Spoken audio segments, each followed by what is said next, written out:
Continuando con lo que son las medidas de los ángulos, dice, observa el siguiente triángulo.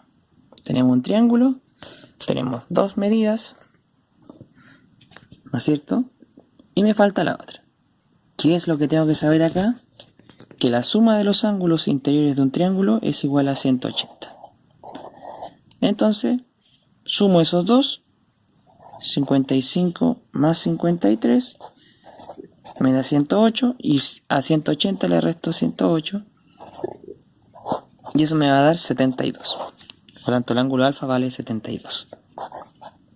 Sumamente rápido. ¿Qué es lo que tenía que saber? Lo que tenía que saber es que la suma de los ángulos interiores de un triángulo vale 180. Como ya tengo dos medidas, tengo que sumar esas medidas, restarse a 180 y me va a dar el valor del ángulo incógnito que tengo.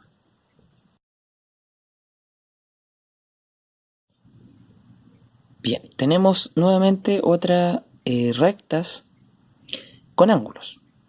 Y me están pidiendo el valor del ángulo alfa. Si yo observo esta imagen, lo que estoy presenciando es un ángulo extendido. Y el ángulo extendido vale 180 grados.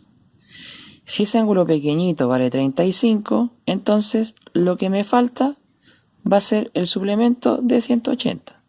Perdón, va a ser el suplemento de 35 que ambos van a sumar 180. ¿Qué puedo hacer? Al 180 le resto 35 y me quedan acá que esto vale 145. Y al tiro encuentro que el valor del ángulo alfa es 145. ¿Qué necesité para poder saber esto? Observarte que esto que tengo acá es un ángulo extendido. Eso. Es un ángulo extendido. Y como ya tengo una parte de ese ángulo, tengo que sacar haciendo una resta. Al 180 le resté lo que ya conozco y me da lo que no sabía.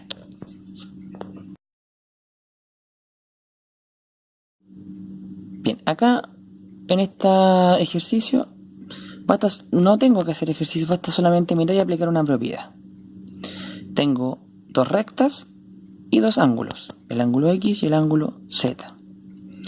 Y me preguntan qué relación hay entre los ángulos X y Z. ¿Ya?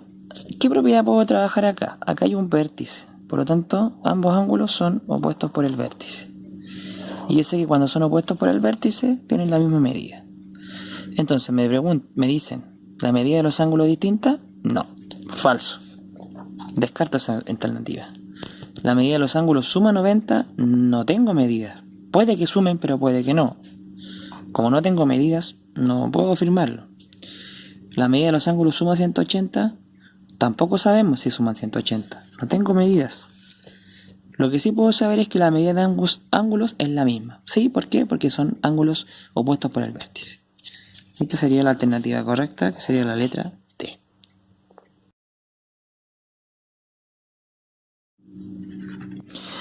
Bien, en este siguiente ejercicio me dicen, al siguiente cuadrilátero se le han pintado sus ángulos interiores, como nosotros podemos ver.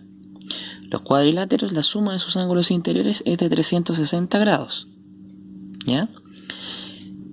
Veamos entonces qué podemos hacer. En relación a sus ángulos pintados, ¿es correcto afirmar que? Vamos viendo qué nos están preguntando. Solo dos ángulos son rectos. Recuerden que un ángulo recto es un ángulo que yo puedo encontrar en un cuadrado. Aquí no tengo ningún ángulo recto porque no puedo formar ningún cuadrado. Por lo tanto, solo dos ángulos rectos sería una pregunta que no corresponde. Solo un ángulo es mayor que un ángulo recto. Aquí tengo que veo que es menor a un ángulo recto, este también es menor, pero estos son mayores a ángulo recto. Por lo tanto, no tengo solamente un ángulo mayor, tengo dos. Solo dos ángulos son menores a un ángulo recto. ¿Ya? Sí, tengo dos ángulos menores. Estaríamos en lo correcto. Todos los ángulos son menores a un ángulo recto. Falso, porque estos son mayores. Entonces, me quedo con la alternativa C, que me indica que solo dos ángulos son menores a un ángulo